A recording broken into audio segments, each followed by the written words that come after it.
we're going to talk about Medusa and several other people in that chapter 1 of Ovid's Metamorphoses when we get to it next week. So, okay, so let's talk about what we're doing as far as book 19. So we've got Patroclus dead, which is really that's really the climax of the story when Patroclus dies, because it's kind of the point of no return. At this point, Achilles becomes a bit psycho.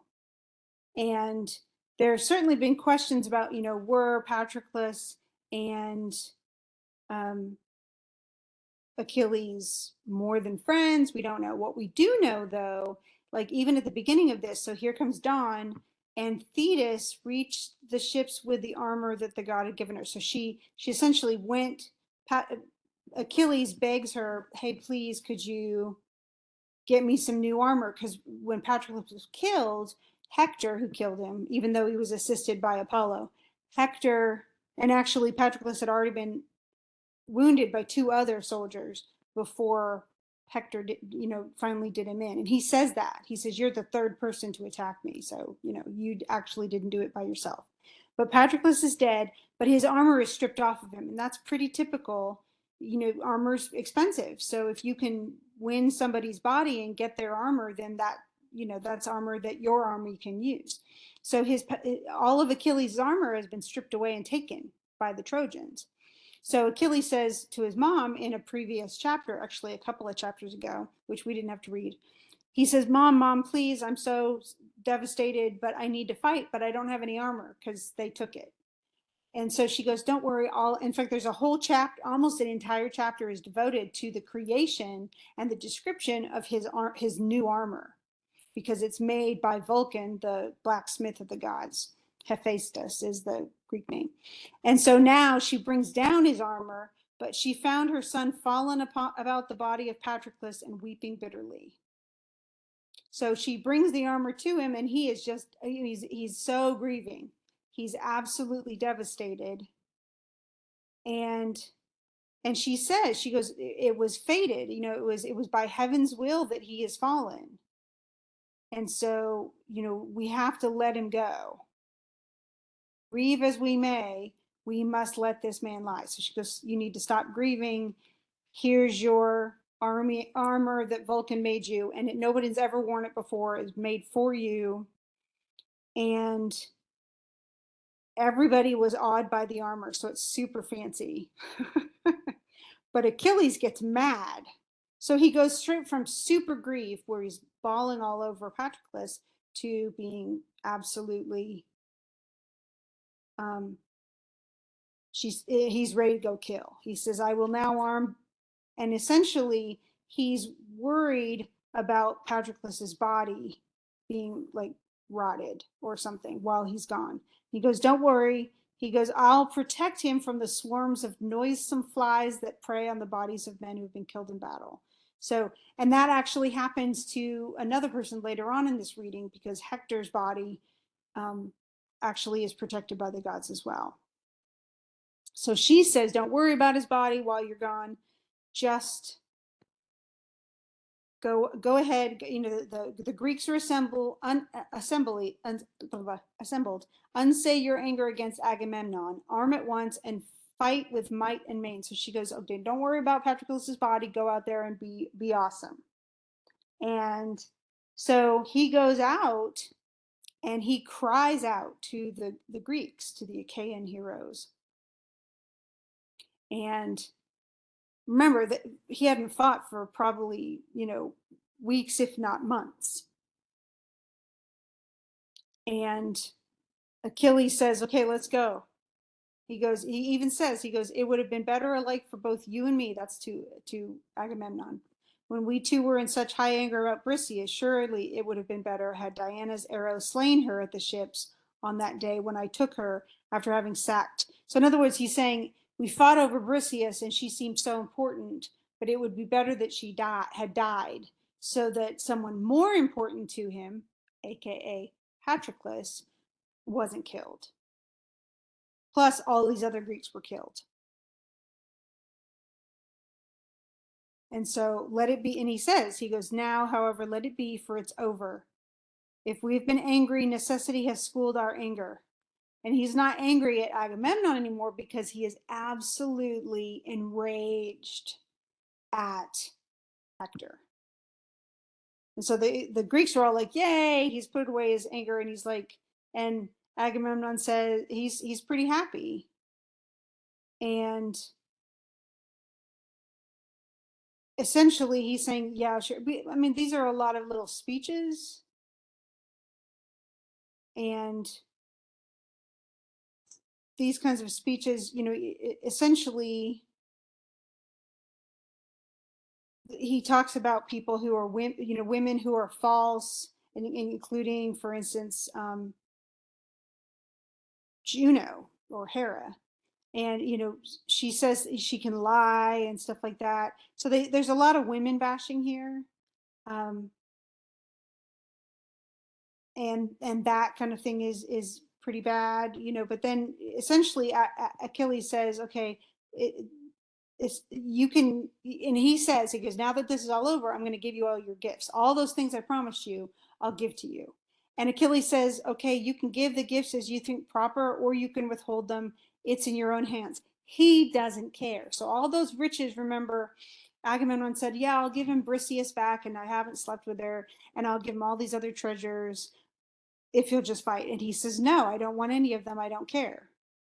And so he refuses all of that several chapters ago. Now he's saying, I don't care if you give me the riches, I just want to get out there and fight. I'm going to be fighting in the front, among the foremost, and laying low the ranks of Trojans. All I want to do is fight. And then Ulysses, who is also Odysseus, Ulysses was the smart guy. He says, isn't it better if we eat first and then go fight? Like, I understand you want to fight and stuff, but isn't it better for us to eat?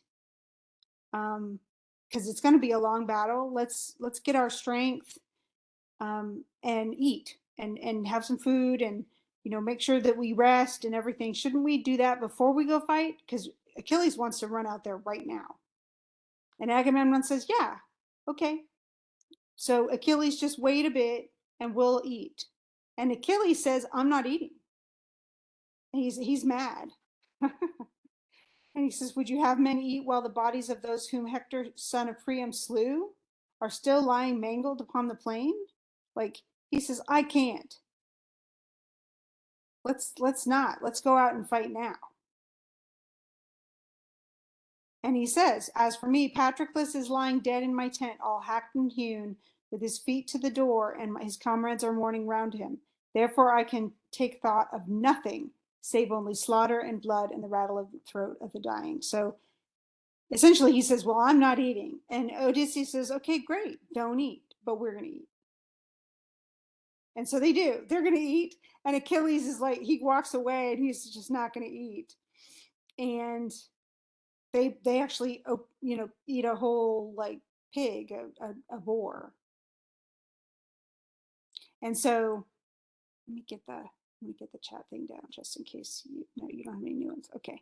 But they literally, they was just like, okay, well, just wait a minute, let us eat first. And then, and Agamemnon does actually give Briseis to he says, he goes, here, you could still have Briseis. And he, of course, he does this in front of Jove, and swears to all the gods that I have, and he says, he goes, I'm not lying, that I have laid no hands upon the girl Briseis, neither to take her to my bed or otherwise, and she has remained in my tents inviolate. In other words, no one else has slept with her either. And then he slaughters the boar, and everybody starts eating and stuff like that. And they have a lot of, but the truth is Achilles isn't going to eat. He still won't. And here comes Briseis, and she goes into the tent of Achilles, and she sees Patroclus's body, and she's devastated. So it's funny because obviously Achilles very much liked her, but she very much liked Patroclus too. And so it was pretty obvious that when she was taken from them, it was a devastating thing to her. And she says, she goes, essentially, she says, she goes, but you, Patroclus, so she talks about the fact that she got married and she saw her own husband cut down when they attacked the city where she was living. But she says, but you, Patroclus, even when Achilles slew my husband and sacked the city of noble minds, told me I was not to weep. For you said you would make Achilles marry me and take me back with him to Phthia. We would have a wedding feast among the Myrmidons. You were always kind to me, and I shall never cease to grieve for you. So this also backs up the idea that Achilles was married to Briseis. And so not only did Agamemnon stolen back the slave, he'd actually taken Achilles' wife. And so a lot of people, there's enough language in here that suggests Achilles was going to marry Briseis. And so it's kind of, it just shows Agamemnon in yet another weird light. But at this point, so she's mad, she's sad and weeping over Patroclus, but then essentially everyone else is trying to say, okay, I know that you want to fight and everything. But then Achilles says, I know, well, no, we have to understand too, what's going to happen to Achilles if he fights in the Trojan War? He is fated to die if he fights in this war. Most of the men in here don't know. They have no idea. Am I going to die? Will I, will it happen to me or will I survive? Achilles is told point blank by the gods that if he fights in this and he fights in the Trojan War, he's going to be dead. And so Achilles knows by going back into the battle, he's going to face his own death. But again, for him, it doesn't matter because of Patroclus. So, and then this is at this point, Athena, Minerva, she's the goddess of wisdom and war. She's got to go down and she's going to help the Greeks. And actually, Achilles mourns. He won't eat because he's got to go into battle. But remember, that's going to make him weak. So Minerva is actually the one who goes down and puts food in him. So she fills him up with, I think it's, let's see. Yeah, nectar and ambrosia. And those are that's the food of the gods. We don't know quite what it is. We know what nectar is. It's like flower nectar. And ambrosia, we have a dish that's called ambrosia, but I don't think that's what it meant. But she puts those things into Achilles, even though he's not eating, it fills him up and it actually feeds him better. So he's going to be stronger, he's going to last longer and all that stuff. And so, of course, now he feels great. He's wearing this fantastic armor and he gnashes his teeth, his eyes gleam like fire because he's both angry and grief stricken. So, and then of course it describes his putting his armor back on and everything. And so he's ready to go. And this is when he, finally they say, okay, everybody's eaten. And somebody even says to him, well, it's going to kill you. You're going to die. And Achilles is like, so what? Why do you tell me I'm going to die? You need not do so. You need not tell me I'm going to die, for I well know that I am to fall here, far from my dear father and mother. And he says, but I don't care. None of that stuff, though, is going to stay my hand, is going to stop me until I've defeated the Trojans. And he goes off into war. So that's the book 19. And then book 20 is when we actually go in and he starts fighting the Trojans. Now, let's see. Now remember, Jove or Zeus had already helped out the Trojans for a while, but now Achilles is back in the battlefield. So Zeus is no longer going to be helping the Trojans. So remember, Thetis asked him, please, could you help out my son by making the Greeks lose? Well, now her son's in there, so he's all done. He gets to just sit back and watch. But there are going to be gods on both sides, just like Apollo was helping out the Trojans. Athena is going to be on the other side helping out the Greeks, and Mars, actually the god of war, is going to be on the side of the Trojans. But they're all going to be going back and forth, back and forth. And but Jove says very plainly, he says, you know what I meant to do, you know why I did what I did. But then he says, for my own part, I shall stay here seated on Mount Olympus and look on in peace. But do you others go out about among the Trojans and Achaeans and help either side as you may be severally disposed. In other words, with whichever side you happen to be on. And so um, he says that it's fine to help the Trojans because Achilles needs a challenge. Like what glory is there if he doesn't meet anything that he can fight against? And so they all go into battle, and that literally means almost all of them. So you can see the list. So we have Juno and Pallas Minerva, Neptune, Mercury. They all join with the Greeks, and with them also came Vulcan. Now Vulcan can't really fight because he has a bad leg, but he's the one who made the armor for Achilles. And then Mars joined the Trojans, and then Apollo and Diana, Leto, Xanthus, and Venus are on the other side. Now, the reason Venus is on the other side is because she, of course, was picked by Paris.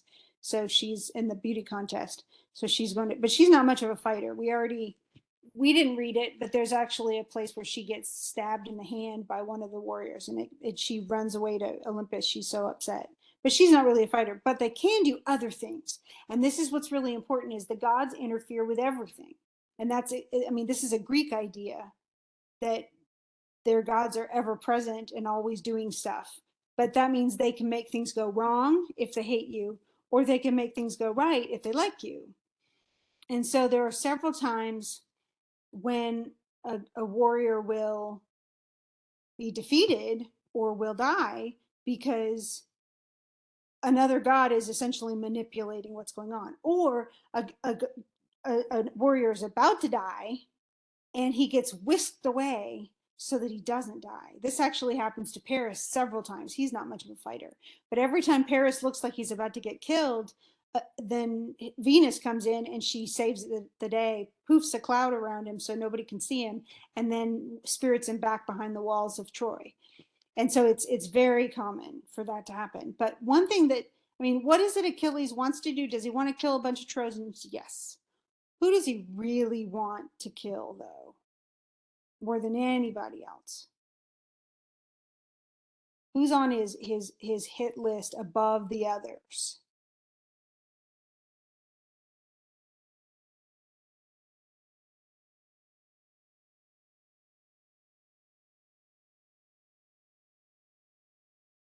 He wants him to kill Hector. I mean, more than anything else, he wants to kill Hector. Why? Because Hector killed Patroclus and took his armor. And so he's really on a vendetta. He is out for revenge. He can't stand the sight of Hector being alive. Like, it makes him literally that angry. And so essentially, he starts dogging different people. Like, and he actually attacks Aeneas, who becomes the figure. He's one of the people. He is like one of the. Supposedly, he founded Rome many years later. So Aeneas is one of the few Trojans who's going to survive the sack of Troy, because Troy will lose. And but he's egging on Aeneas, and Aeneas is like, "Why are you bidding me fight the proud son of Peleus?" And he goes, essentially, he says, "I'm not going to fight Achilles." He says, "Why are you trying to, he says, "Why are you trying to get me to do so?" He says, "Were I to face him, it wouldn't be the first time I ever did, but Jove saved me, or I would have been killed by Achilles already, because Achilles was being helped by Minerva." So every single thing that happens, it's like no hero actually deserved to die. It's like they all die because the gods get in the way and they interfere. And so that's where, essentially they're trying to get, Apollo is actually trying to get Aeneas to fight him because Apollo wants more and more Trojans to fight him. Because otherwise, if no one will fight him, then he's going to go for a beeline and go find Hector. So different people start trying to face him. Now, again though, Aeneas isn't going to get killed.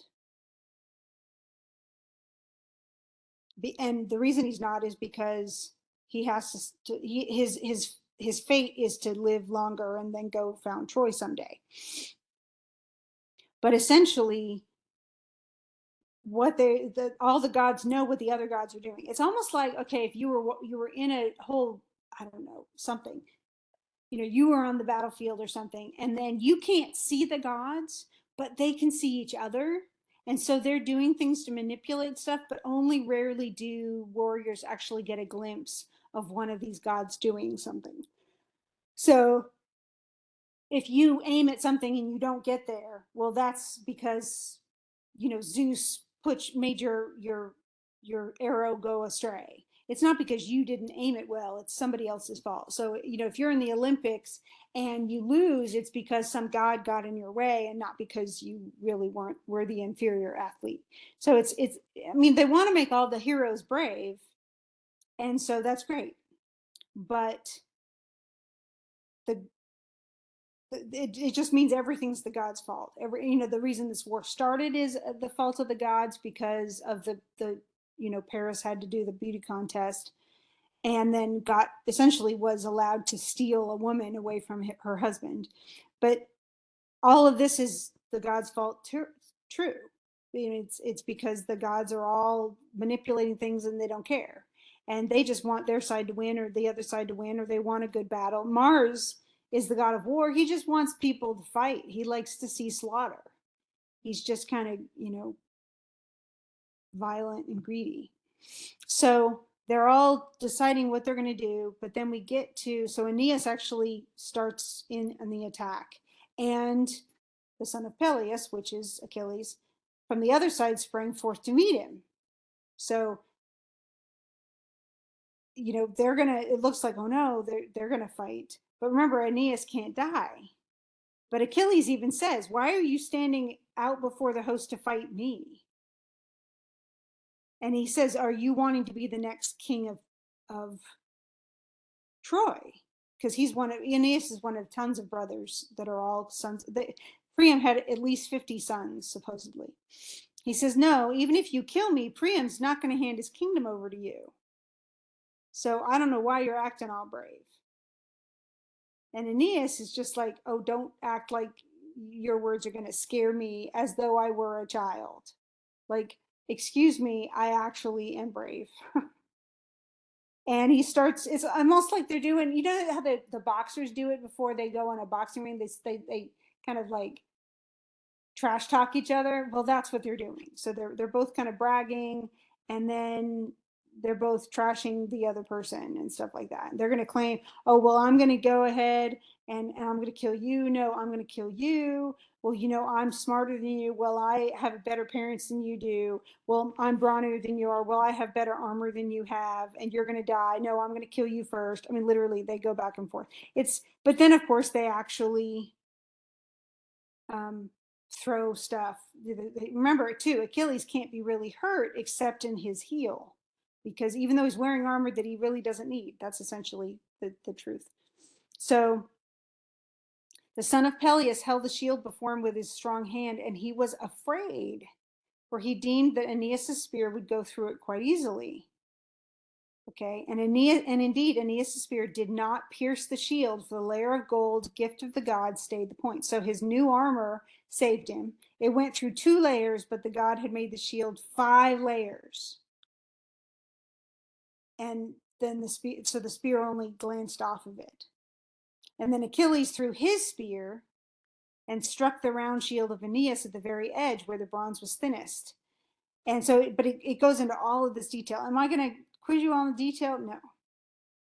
But um, essentially it goes through, and he held the shield away from him, and the spear flew over his back and struck quivering in the ground after having gone through both circles. So he had the shield, and Achilles threw it at the shield, but he held it away from him, so the spear went through and then landed on the ground behind Aeneas.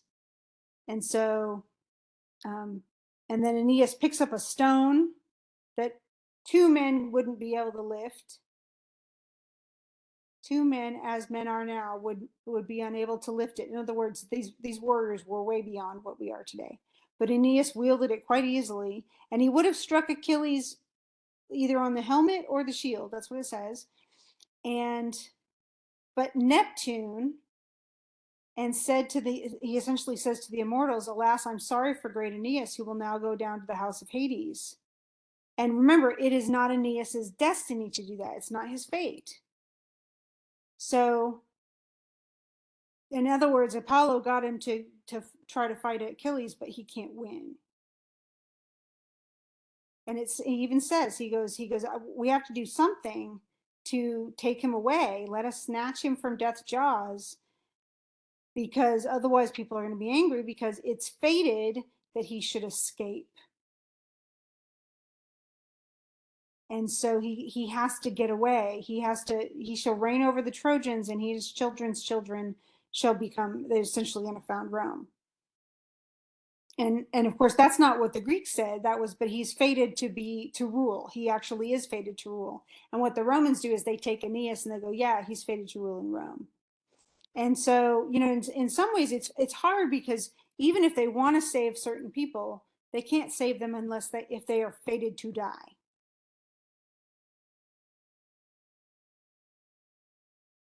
And so really this is much more about the gods fighting back and forth than it is about the Trojans and the Greeks fighting. But then we have Hector. Hector calls upon the Trojans and declared he would fight Achilles. Remember, he slew Patroclus too. Well, even though Patroclus had already been stabbed by two other people. And so he goes, I could fight gods myself. This is what he says. This is Hector boasting. I could fight gods myself if the battle were one of words only, but they would be more than a match for me if we had to use our spears. In other words, if all I had to do is talk a good game, I could totally beat the gods. But I have to fight him with armor and with my weapons. And so he goes, Achilles can brag all he wants, but he will fall somewhat short of his word. So he thinks he's not going to be successful in what he sets up to do. And so thus urged, the Trojans lifted up their spears against the Achaeans and raised so Hector urges them on. Go ahead and fight. There's no way that Achilles can be as successful as he claims he will be. But then Apollo comes up to Hector and says, on no account must you challenge Achilles to single combat. Don't fight Achilles yourself. Keep a lookout for him while you are under cover of the others, and stay away from the thick of the fight. Otherwise, he will hit you with a spear or cut you down. In other words, he's telling Hector specifically, stay out of the fight. And so Hector takes the advice of Apollo and keeps away. And so Achilles attacks and he starts killing people, and actually they describe several of those people. And then Hector saw his brother Polydorus with his entrails in his hands and sinking down upon, because he kills Polydorus, one of the sons of Priam. And Hector sees it. A mist came over his eyes, and he could not bear to keep longer at a distance. He therefore poised his spear and darted it towards Achilles. When Achilles saw him, he bounded forward and vaunted, saying, this is he that has wounded my heart most deeply and has slain my beloved comrade. So Hector can't bear to see his brother be torn down, so he throws a spear at Achilles, gets Achilles' attention. Remember, he was supposed to be hiding so that he wasn't facing Achilles straight on. Well, but then he does. And he says, and he taunts him, he says, come near that you may meet your doom the sooner. And Hector says he isn't afraid. He says, go ahead and brag. I can brag and talk unseemly. He says, I know that you're a mighty warrior. And he admits, you're mightier by far than I. Nevertheless, the issue lies in the lap of heaven, whether I will slay you or you will slay me. And so he hurls his spear, but Minerva breathed upon it, and she turned it back from going towards Achilles so that it returned to Hector and lay at his feet. So she actually made it spin around and go back. And then Achilles sprang furiously on Hector and was bent on killing him, but Apollo caught him up easily as a god can and hid him in a thick darkness. So Apollo hides Hector. And so 3 times, literally, he's trying to rush on Hector, and Hector is moved and spirited away. And he knows it's Apollo who's protecting him. And he goes, fine. He goes, you don't want me to kill Hector, so I'm going to go and kill other people. And that's what he starts doing. So he attacks Dryops, and he just keeps going with the Laogonus and Dardanus, and he threw them from their chariot. So he just keeps on attacking, and he starts, the killing spree is on. Okay. And this is really the end of this chapter. The next chapter, though, is where Hector, and we're not going to cover it this time around, but it's where Hector is actually, he's going to be tricked, kind of like Patroclus was sort of tricked, but he's going to be tricked into fighting Achilles face to face. And so that's when all of you kind of know what's going to happen, because Hector is the inferior, even though he's the best warrior on the Trojan side. He's facing the best warrior on the Greek side, and Achilles is just better than anyone. So, and he even says at the end of this, the son of Peleus, that's Achilles, pressed on to win still further glory, and his hands were bedrabbled with gore. So, any thoughts on this? Does that all make sense? It's really the gods who were getting in the way of everything. Nobody just fights in this. They except for these last like 2 or 3 paragraphs where Achilles just kind of went after everybody and it goes on a killing spree. Everybody else doesn't. It's kind of sad. I mean, when you think about it, if you think about your life or your existence or your survival depends on whether a god is on your side or not. And it's, I mean, some people talk about that even in Christianity. We often say, well, God intended this, or God meant for this to happen or something, but it's not this way. This is not how at all. We don't see the Christian God is a vindictive thing, and yet these people are petty, vindictive, angry, selfish. They're very. I mean, polytheistic gods and goddesses tend to be a lot more human than monotheistic. The 3 monotheistic faiths, which all kind of have Jehovah as the center. We have, well, Yahweh for the Jews, and then Allah is his Arabic name, and then Jehovah is the English version. But this guy is a very different kind of God than all of these polytheistic gods. They're lustful and selfish and mean and deceitful. They lie and intentionally create illusions that deceive people. So they're a lot different than what we're probably used to. Do you have any questions before we go? Okay, now that's a really good question. You asked, does Achilles die at the end? He does not die at the end of this book.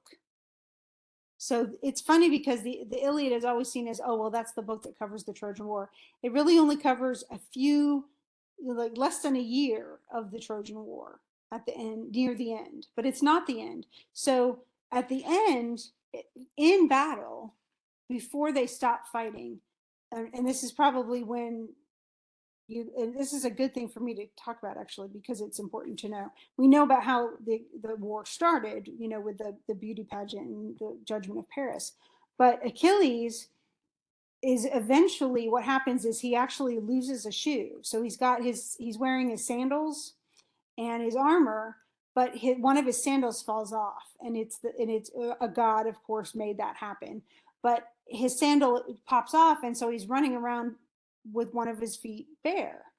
which isn't a big deal, except that's the Achilles heel. That's the heel where his mom held him when she dipped him in the river Styx and made him impervious.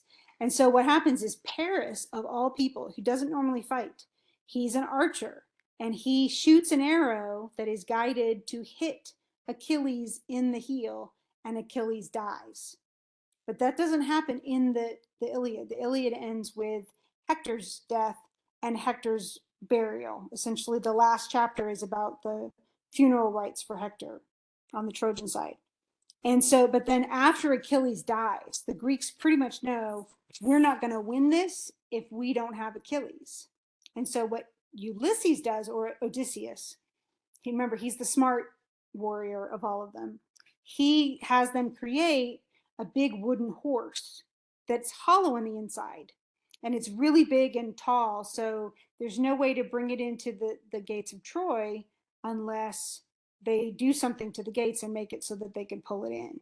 But they essentially build this Trojan horse. That's what I mean. That's where we get the whole thing from, like the computer program that eats up a computer. Well, that's the Trojan horse. But they build this horse, and then they essentially leave a guy behind to tell him that the Greeks all fled. They get in their boats and they swim away. They sail off, and the Trojans get up in the morning and they go, "Where are all the Greeks? The battlefield's empty." And all they find is this Trojan horse. And the man who's left behind says, they left me just to let you know, but they were going to kill me, and so this is the only way I could survive. But this is just a gift from them, and they said that they're done. They know they can't win, so they've left. And so the Trojans are all happy. In fact, there's one Trojan who says, "No, that can't be true. That guy's got to be lying. Don't trust it. Don't take in the Trojan horse." And he actually gets set upon by snakes who attack him and his sons and kill them. And so everybody else is like, "Okay, well, let's pay attention. Let's go ahead and take the Trojan horse." So they roll the Trojan horse inside the gates. And it depends on the story. Do they break in one story they actually have to remove the gates or tear down part of the wall to get the Trojan horse inside. In another one, they just open the gates, roll the Trojan horse in, and then close the gates again. But then inside the Trojan horse is Ulysses, and a bunch of other warriors, like 20 other people. And in the middle of the night, after the Trojans have partied really hard and they're all drunk and sleeping, the Greeks come out of they climb out of the Trojan horse. They go and open the gates and let the rest of the Greeks in because they've all come back to shore. And in the middle of the night, they attack Troy from the inside. So after 10 years of not being able to get in, they trick their way in to win. And so everybody, all the women are taken, if they aren't slaughtered, the women are taken captive and taken as slaves. And most of the men are killed, with the exception of Aeneas. Remember, we talked about him earlier, and he was taken away so he wouldn't die at the hands of Achilles.